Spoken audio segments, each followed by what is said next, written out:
Some mornings begin with a cold wind and end with an offer that changes an entire industry. In a small town called Maple Creek, where winter arrives early and leaves late, people are used to seeing rooftops covered in frost, streets steeped in silence, and lives lived quietly. At the far end of Main Street sat an old garage, Redmond's Auto, where the smell of motor oil and burnt rubber had soaked into every brick, every worn-out rag. And within that space, a black man worked with his head down, as if nothing else in the world mattered except the engine laid bare in front of him. His name was Noah Carter, 29 years old, a mechanic no one remembered by name, but everyone needed, especially when their car died in the cold. Noah wasn't rich, he wasn't famous, he didn't have an engineering degree, but every morning, without fail, he woke before dawn, cooked oatmeal for his mother, who was battling illness, and walked 12 blocks to work. He never complained, never asked for recognition, never dreamed of something grand. But there was one thing: he never lost his kindness. And on one bitterly cold morning, just like any other, that very kindness got him fired, because in the middle of his shift, he paused just for a moment to help an elderly woman who had fallen off her bicycle by the roadside. No one filmed it. No one clapped. No one spoke up for him. There was only the angry yell of his boss and the loud slam of the garage door closing behind him. Noah walked away with empty hands, but eyes still warm. He had no idea that the woman he helped wasn't just anyone, and that just one day later, 7 sleek black SUVs would pull up in front of his house, carrying an invitation that would change not only his life, but the future of clean transportation across America. Noah Carter was born and raised in Maple Creek, a small town tucked beneath the hills, where winter didn't just come early, it swallowed every dream in silence. His parents died young in an accident. His grandfather, a worn-out old mechanic, raised him with grease-stained hands and unspoken lessons that sank deeper than words. Now, his grandfather was gone, leaving Noah with little more than an old red toolbox and a simple life philosophy. When something breaks, don't throw it away. Fix it. Whether it's a machine or a person, every morning. Noah left the small 2-bedroom house where his mother, Esther, lay in an old bed surrounded by pill bottles. Diabetes had slowly drained her strength, but she always smiled when Noah shrugged into his worn-out coat, grabbed his tool bag, and kissed her forehead before heading out. Redmond's Auto was an aging garage, cracked walls, a rusted sign, and a floor so cold it bit through shoes. But it was the only place in town still willing to hire someone like Noah. No diploma, no glowing resume. He'd worked there for 3 years, from dawn till long past dark, swapping shifts with co-workers, taking extra weekend jobs just to afford his mother's insulin. A 70-hour work week without a single complaint. He wasn't flashy, but everyone who came in believed their car would be fixed fastest in his hands. Because Noah didn't just know how to diagnose an engine, he knew how to hear the sigh in the driver's voice. Noah didn't drink, didn't gamble. He liked rereading the old engineering magazines his grandfather had collected, every page dog-eared, every line underlined, as if the past was still there, waiting for him to carry it forward. Still, despite the meager pay and mornings so cold he had to tape his shoes shut to keep the water out, Noah had never missed a shift, because he didn't just work to survive. He worked because someone else was surviving because of him. In that garage, no one called him brilliant. No one offered him a promotion. But in that very place, on one fateful morning, Noah chose to do the right thing and paid the price for it.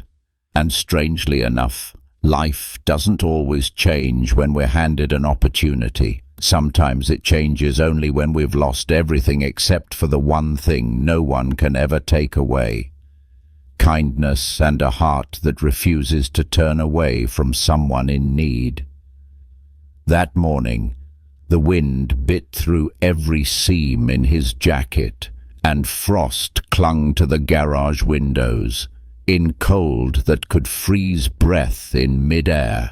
Noah was still focused beneath the lifted hood of an old pickup truck. The radio murmured quietly from the corner. The air compressor wheezed like an old man trying to breathe. And somewhere in the background were the faint sounds of footsteps passing by, all blending into the scent of motor oil, burnt rubber, the familiar smell of a life lived quietly. Noah was wiping his hands with an old oil-stained rag when he heard a thump, small, but enough to make him look up. Through the fogged-up window pane, he saw a frail elderly woman sprawled on the sidewalk beside a battered bicycle, its handlebars twisted, the back wheel thrown off its frame. Without a second thought, Noah dropped the rag, opened the door, and rushed outside. The cold slapped him across the face like an open hand. The pavement was slick, the frost on the ground thin as razors underfoot, but he didn't slow down. "Ma'am, are you all right?" he asked, voice worried but gentle, as he knelt beside her. The old woman looked up, eyes misty, cheeks flushed from the cold and embarrassment. She seemed as fragile as a cracked piece of porcelain, and her threadbare wool coat was no match for the biting January wind. I was just trying to get to the pharmacy. My legs aren't what they used to be," she whispered, trembling. Noah offered his hand without hesitation. As she wobbled to her feet, he glanced at the bicycle with the eyes of someone who'd seen far too many things fall apart. The chain had slipped off the gears, the brake handle was bent sideways, the back wheel warped out of alignment. That bike wasn't going anywhere, especially not with someone like her riding it. "Come on inside. I'll fix it for you," Noah said softly, already gripping the handlebars before she could protest. "But I don't have any money," she murmured, staring down at her worn-out shoes. Noah just shook his head. "I didn't ask for money. I just saw a bike that needed fixing. That's all." He guided her into the garage, cleared a spot near the old heater, poured her a cup of coffee from the staff pot, and got to work. No receipt. No questions, no transaction. Just a woman who was cold, and a bike that wouldn't move. The bicycle had probably long since passed its retirement age, but in Noah's hands, it seemed to come back to life, each link, each bolt adjusted with patience and care. The old woman sat quietly beside the heater, both hands wrapped around the flimsy plastic coffee cup like it held a piece of sunlight in the middle of winter. She didn't ask Noah's name, but her eyes followed his every movement like someone who'd never been helped without first hearing the question, "Can you afford it?" And in that still moment, Noah didn't realize that another pair of eyes was watching, not with gratitude, but with a slow, burning anger ready to erupt. The soft clink of a wrench against the axle, the wheeze of the heater in the corner, the wind outside still howling through the cracks so cold it seemed to freeze the air itself.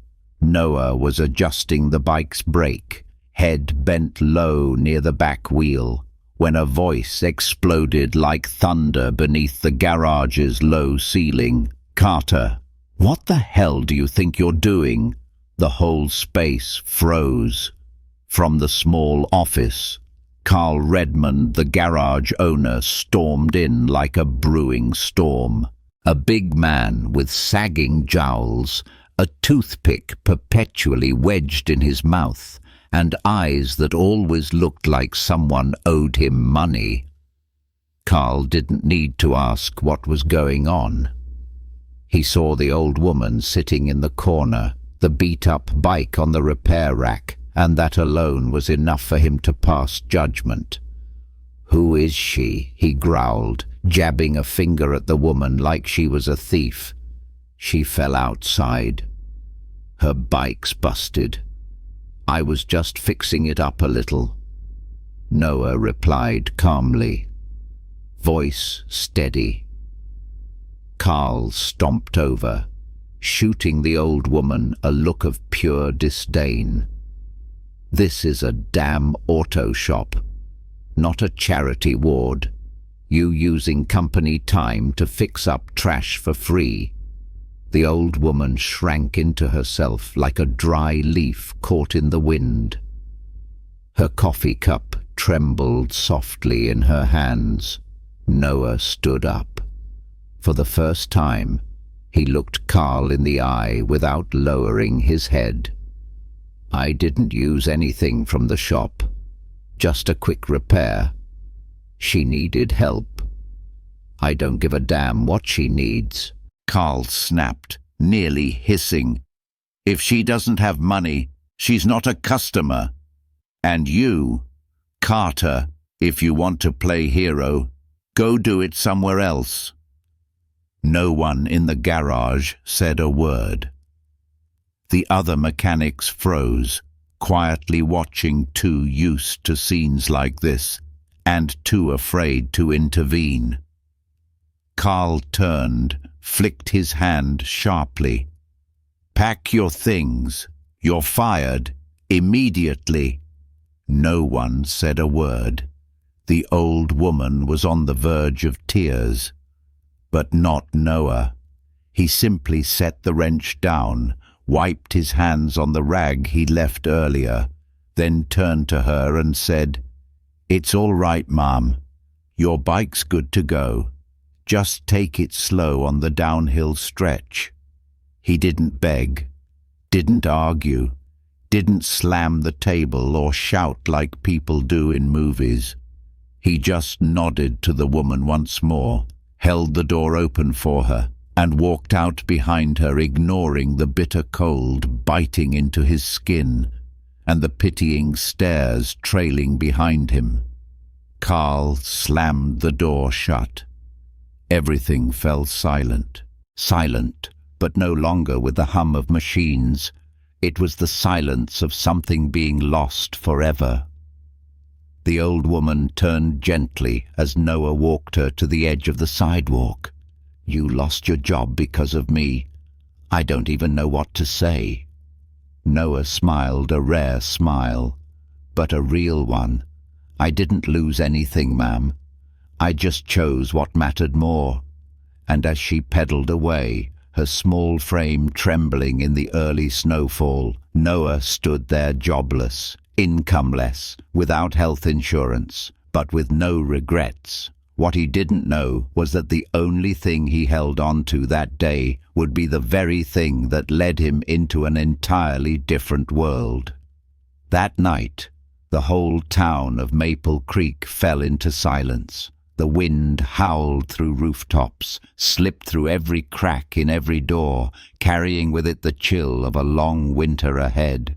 In the little house at the end of Willow Street, Noah Carter sat quietly at the kitchen table, his hand resting on the red toolbox, the only thing he brought back from the garage after being fired. No one knew what was going through his mind, only the dim yellow light above the stove, the cold cup of coffee, and the soft breathing of the old heater offered any kind of company. He wasn't angry. He wasn't bitter. He didn't call anyone. He just sat there as if he were listening to the silence within himself. The next morning, as the first light slipped through the curtains, Noah still hadn't slept. He pulled on his old cotton robe and stepped out onto the porch, a cup of cold coffee in hand. That's when he heard a strange sound. At first he thought it was the wind, then maybe a snowplow. But no, this sound was different, deeper, smoother, steady. A convoy. And then they appeared 7 sleek black SUVs, turning down the narrow road in front of Noah's house like a presidential motorcade. No license plates, no emblems, tinted windows, engines purring like whispers. They stopped all at once, perfectly still, dead silent. Neighbors' windows cracked open. A dog barked faintly in the distance, but Noah didn't move, his hand tightening around the coffee cup, eyes locked on the lead vehicle. Then the door opened. A man in a black suit stepped out. Tall, well-groomed, eyes sharp, like sunglasses on a cloudless day. He walked straight toward Noah without hesitation. "Mr. Carter," the man said, polite, yet with a tone that made you want to stand at attention. Noah nodded, brow furrowing. "Yes, that's me." The man offered a faint smile, not the kind you give out of courtesy, but the kind that says everything is going exactly as planned. "Someone would like to meet you." Then the rear door of the first SUV slowly opened. It wasn't the frail old woman in the worn wool coat from the day before who stepped out. It was someone entirely different. Silver hair pinned back neatly with a gold clasp, a dark cashmere coat, leather gloves, high boots, and her gaze piercing, but not cold. It was her, but no longer someone in need of help. Now she radiated so much presence that even the wind seemed to fall silent as she stepped forward. She gave a slight nod and said, "Good morning, Mr. Carter. May I come in for a moment?" Noah stood frozen. He had never seen anyone step out of a luxury vehicle and speak to him as if he were someone who mattered. All he could do was open the door and invite her in.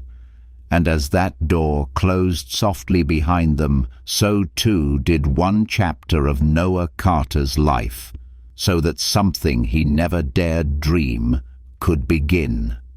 Noah's small house was filled with the scent of cinnamon from an old candle on the kitchen shelf, mingled with the smell of dryer sheets and aged wood. She still hadn't said a word. She simply placed a leather bag gently on the coffee table in front of her and sat down on the cushioned chair Noah's mother usually used to watch evening television. Noah stood frozen, like someone who had just woken from a dream and wasn't sure what part was real. Finally, she spoke, her voice clear, deep, and full of weight. "I never told you who I was, because that day I didn't want to be anybody." She opened the bag, pulled out a thick leather-bound folder, and slid it gently across the table toward Noah. "My name is Clara Montreux." The air in the room seemed to pause. Noah blinked. That name, it was familiar, very familiar. He'd seen it in the news, in the technology section of the old magazines he picked up at the clinic Montreux Innovations, a leading corporation in defense technology, clean energy, and autonomous operations. He'd always imagined Clara Montreux as a young, powerful CEO, always lit up by stage lights at global conferences. She couldn't possibly be the frail woman shivering in the cold yesterday. Clara smiled softly, as if reading the thought as it crossed his mind. "You're not wrong. Most people imagine me as someone who walks out of a boardroom, not someone who falls off a broken bicycle, and that is exactly why I did what I did." She told him that for the past 6 months she had traveled across America disguised as a nobody, leaving behind her title, her wealth, her corporate credit cards, her bodyguards, the media, taking only one question with her: if I were nobody, how would I be treated?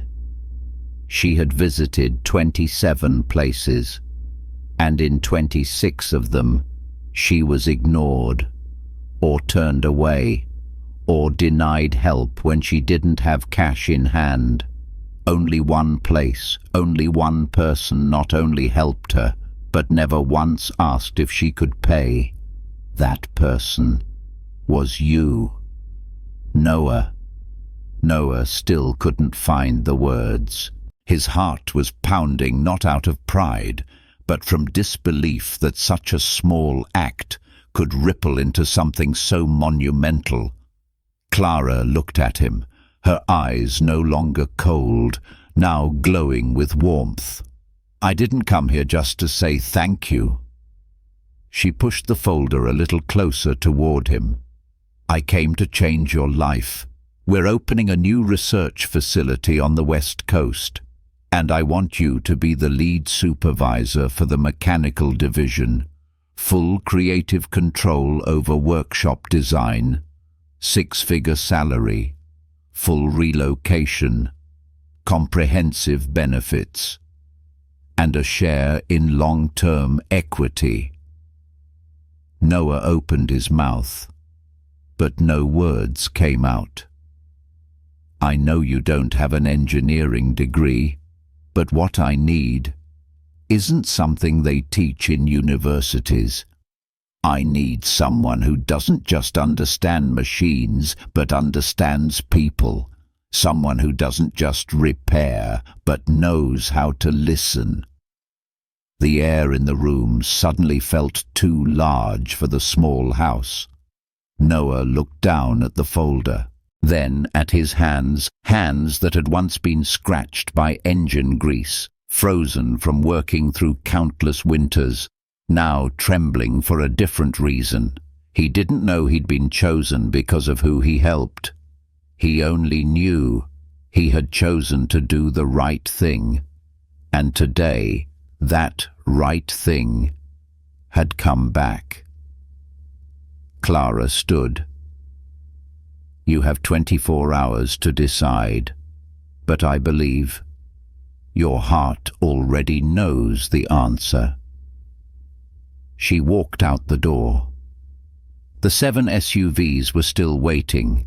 Their engines hummed softly, like the opening notes of something vast and life-altering. And Noah stood there in his old pajamas, in the middle of winter for the first time in his life, feeling truly seen. The next morning, as the sky turned a soft, milky grey, Noah sat still in front of the folder. He hadn't opened it, not because he was afraid, but because he wanted to hold on to one last moment of quiet before everything changed. And then the sound of a car horn echoed down the street. This time it wasn't a convoy of SUVs, just a single, sleek black sedan pulling neatly into his driveway. The woman who stepped out was young, dressed in elegant black business attire, long coat, sunglasses, hair tied in a low ponytail, she walked toward him with a calm, confident grace. "Good morning, Mr. Carter. I'm Jessica Lane, Mrs. Montrose' personal assistant." She smiled and held out an envelope. "She sent me to assist you with all formalities if you decide to accept. This is your signing bonus." She said, "It must only be opened after you say yes." Noah held the envelope in his hand. It felt heavier than any opportunity he'd ever known. And then he nodded, not for the money, but because for the first time, someone believed in him without needing a transcript. A few days later on the West Coast, the Montreux Research Campus looked like it belonged in a science fiction film, glass buildings reflecting sunlight, hallways as pristine as laboratories, engineers in grey coats walking as if they carried the world's secrets. Clara Montreux was waiting. No fanfare, no ceremony. She led Noah through the main corridor, where sunlight poured across the floor like water, and stopped before a wall covered in photographs and framed patents. One photo, older than the others, made Noah freeze. In it stood a young girl, messy hair, defiant eyes beside a black man in a mechanic's shirt, holding a wrench, standing tall and proud. Noah whispered in disbelief, "My grandfather, Eli Carter." Clara nodded, her gaze softening slowly. "I was 16. I had just lost both my parents. I ran away, had nowhere to go, no one calling my name. I wandered into a junkyard on the outskirts of town. Your grandfather was the first person who saw me. He didn't ask who I was, didn't ask if I could be trusted. He just asked, 'You hungry, you cold?'" Clara paused, her eyes fixed on the frame as if staring deep into a memory she could never forget. "He gave me a loaf of bread, let me sit by a heater made from an old oil drum, and said, 'You've got hands that know how to work. Learn to fix things. One day, you'll change the world.'" Noah stood motionless. He hadn't just heard those words before, he'd lived by them his whole life. What he didn't know was that those same words had once saved someone who had once been as invisible as Clara Montreux. Clara turned to him, gently resting a hand on his shoulder. "I never forgot your grandfather. And when I saw you kneel to fix that bicycle, I knew I was meeting him again through you." She walked to a small steel cabinet at the end of the hallway, opened it, and carefully lifted out an old red toolbox, chipped paint, aged steel, but polished clean. "He left this with me. Today, it goes home." Noah opened the lid. Inside were worn screwdrivers, a flashlight engraved with the initials EC, a few blotched ink marks, and his entire childhood brought back to life. He couldn't speak. He simply bowed his head.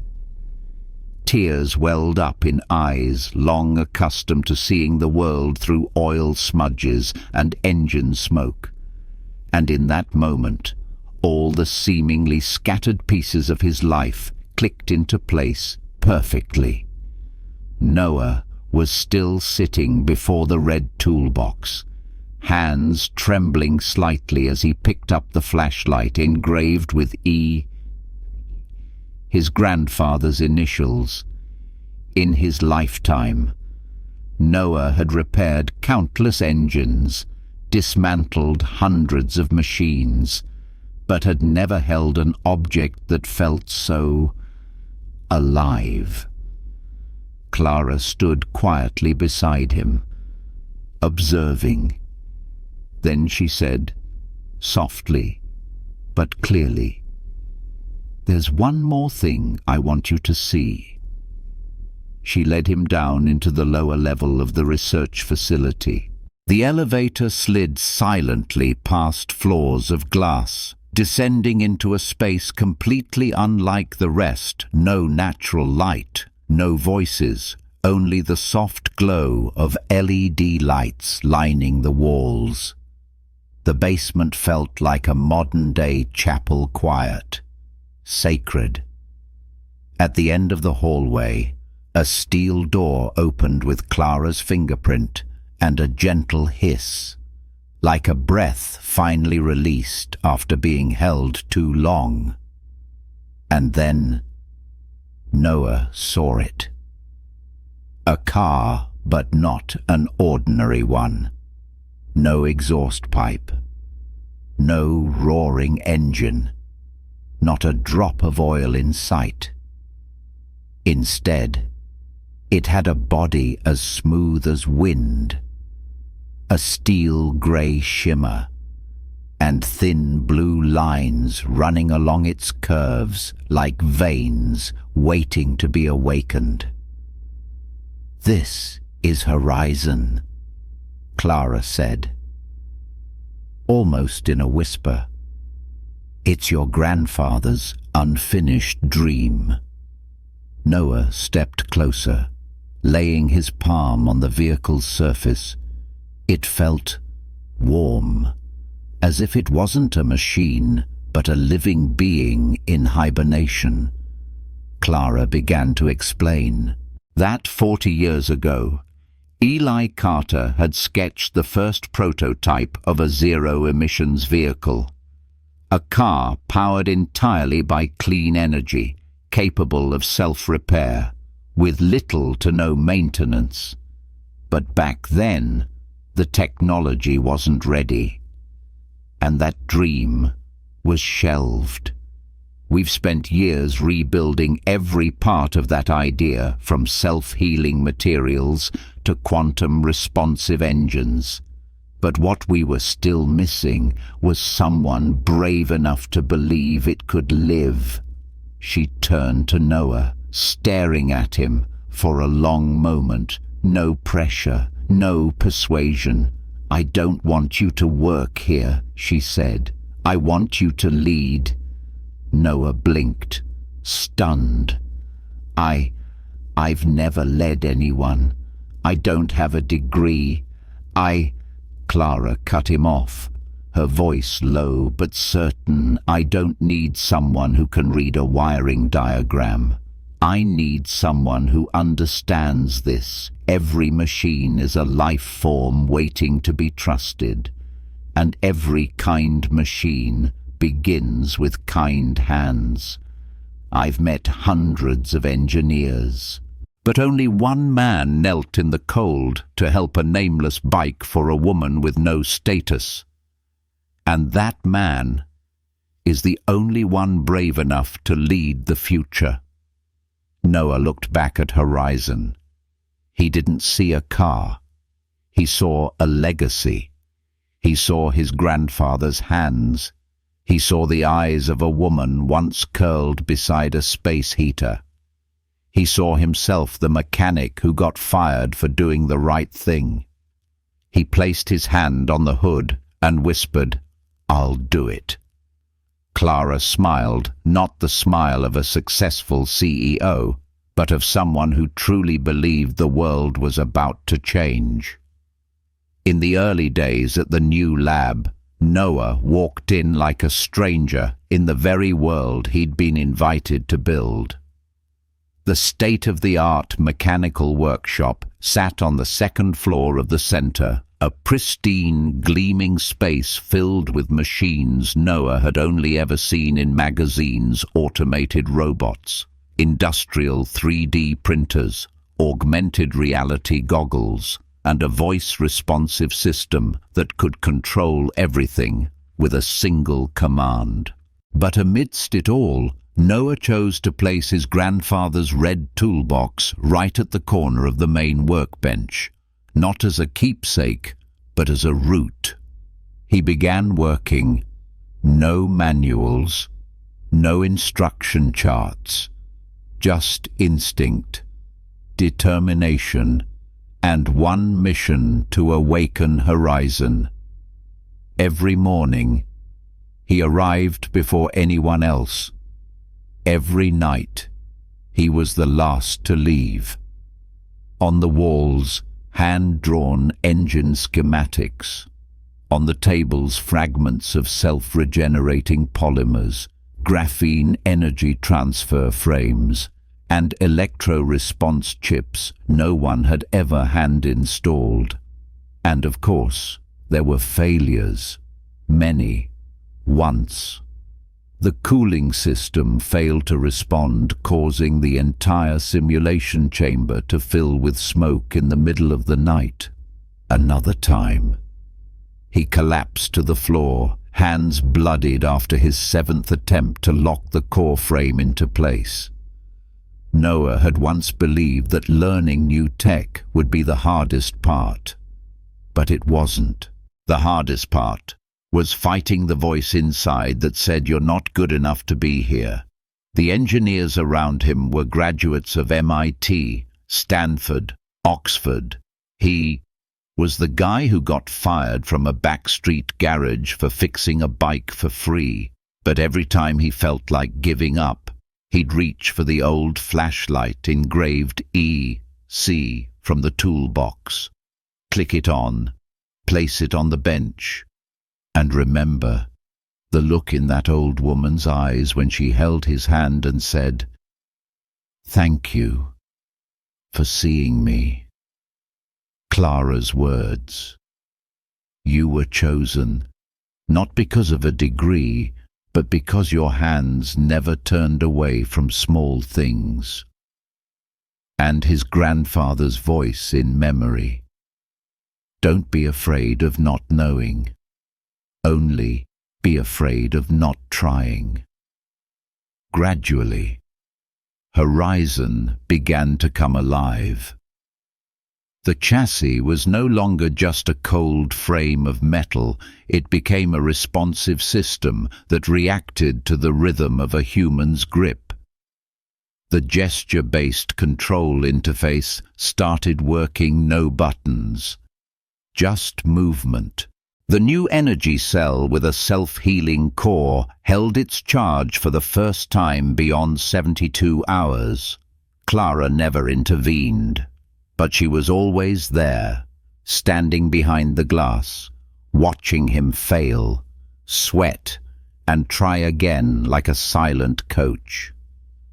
Rumors began to leak outside. A self-repairing, zero-emissions car was being brought back to life. And the person leading it wasn't a certified engineer, wasn't an inventor, just a mechanic who once got fired. Whispers spread from hallways to tech blogs. Some called it reckless, others called it hope. But Noah didn't care about either. To him, this wasn't a product.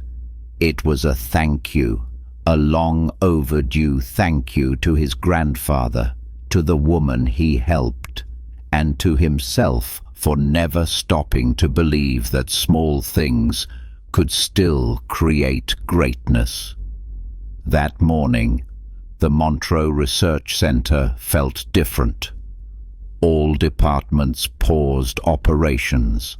Every engineer, designer, investor gathered around Infrastructure H, the underground testing hangar, where Horizon was about to move for the very first time. Noah stepped into the test bay, hands gripping the worn leather gloves his grandfather once wore. He wore a charcoal technician's uniform. No flash, no titles. Just a small C stitched on the chest, short for Carter.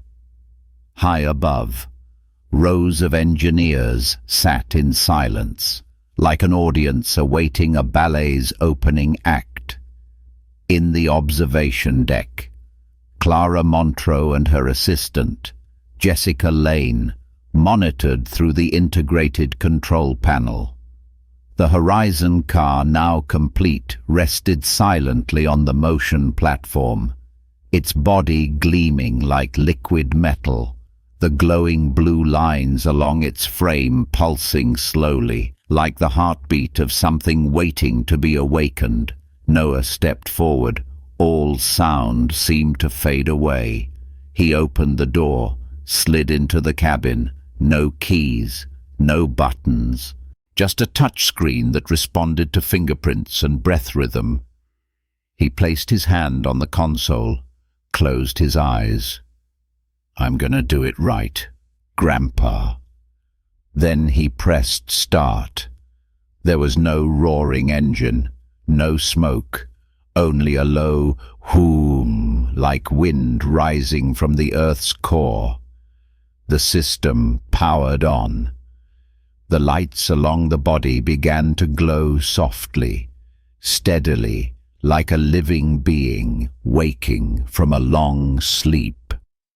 Horizon moved.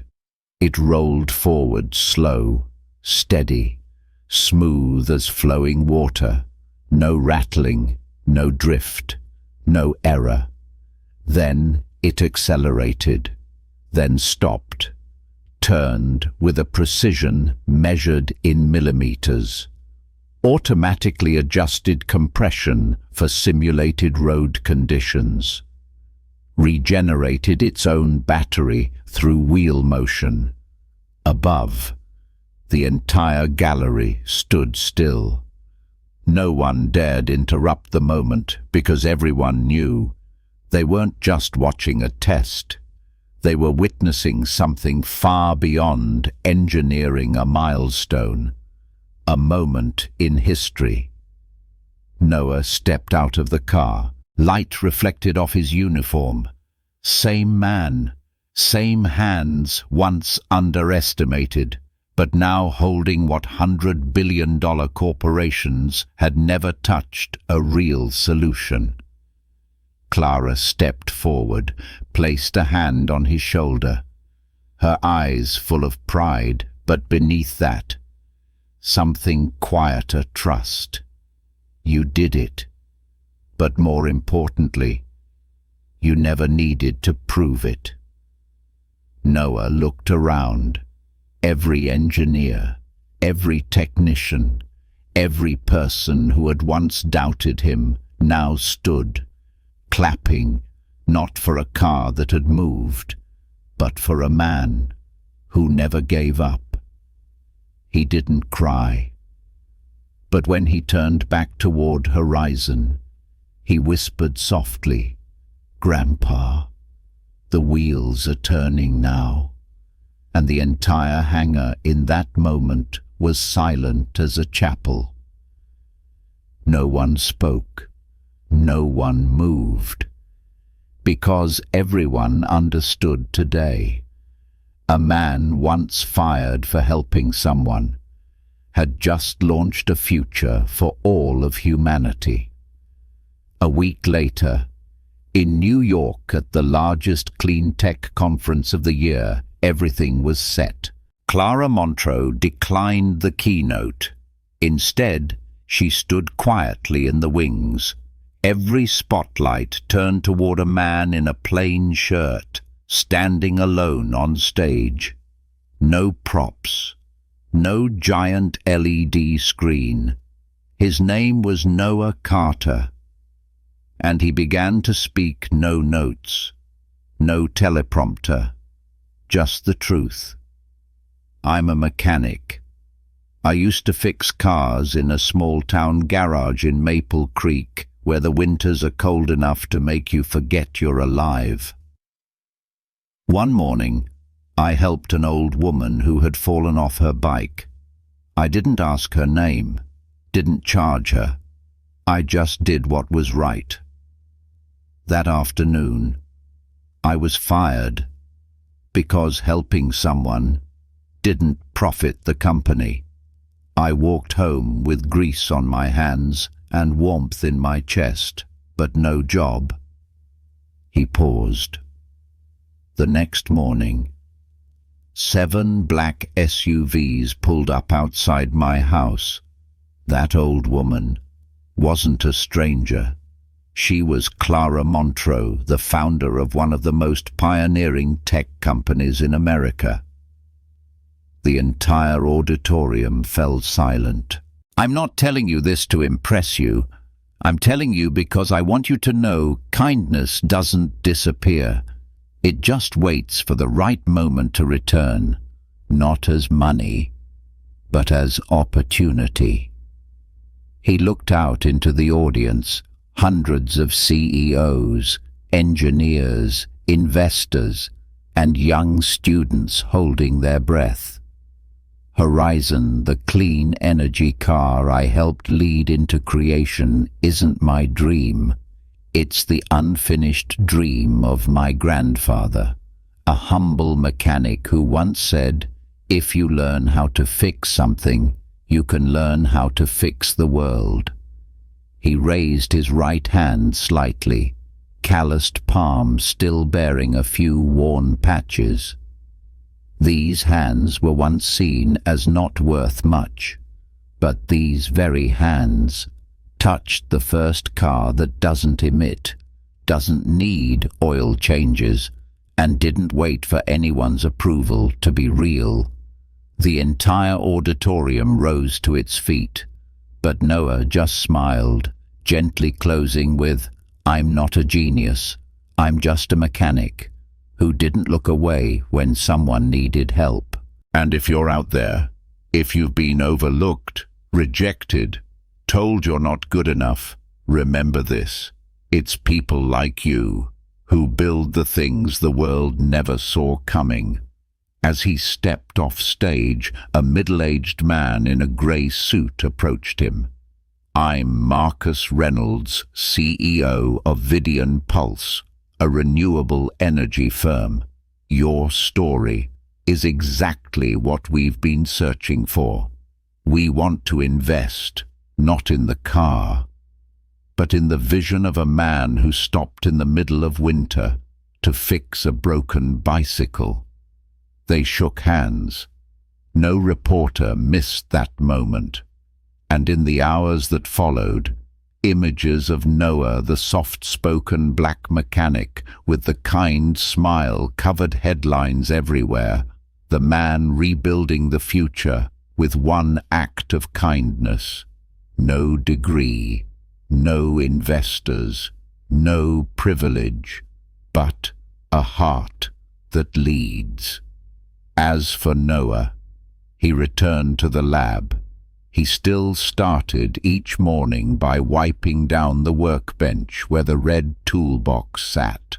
And every night, before switching off the lights, he still placed his hand gently on the Horizon's body and whispered, "Thank you for letting me continue my grandfather's unfinished journey." Horizon officially entered mass production.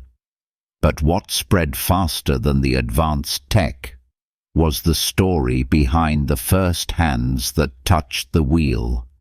From an unknown mechanic fired in a backstreet garage in Maple Creek, Noah Carter had now become a symbol of belief that unconditional kindness, when met with the right moment, can alter not just one person's fate, but an entire generation's. Clara Montroe held a surprise press conference. For the first time, she didn't unveil a new technology, no product launches, no investor presentations. She announced an initiative, the Carter Initiative, a special innovation fund for those without degrees, without connections, without privilege, but with vision, skill, and character. We're not looking for those who learned the most in school. We're looking for those who never stopped learning, and the name given to this initiative was that of both grandfather and grandson Eli and Noah Carter, Months later, Noah returned to Maple Creek, but not to fix cars. The town held a ribbon-cutting ceremony for the Carter Technology Center, sponsored by Montreux Innovations and Vidian Pulse, a glass building roofed with solar panels, with a courtyard where children learn to build robots, program electric vehicles, and learn how to be kind. Noah didn't give a long speech. He simply cut the ribbon, then walked over to the main wall where his quote from that first keynote was engraved. Greatness isn't always loud. Sometimes it's just the sound of someone doing the right thing when nobody's watching. That night, Horizon sat quietly outside the center gates, like a silent night watchman.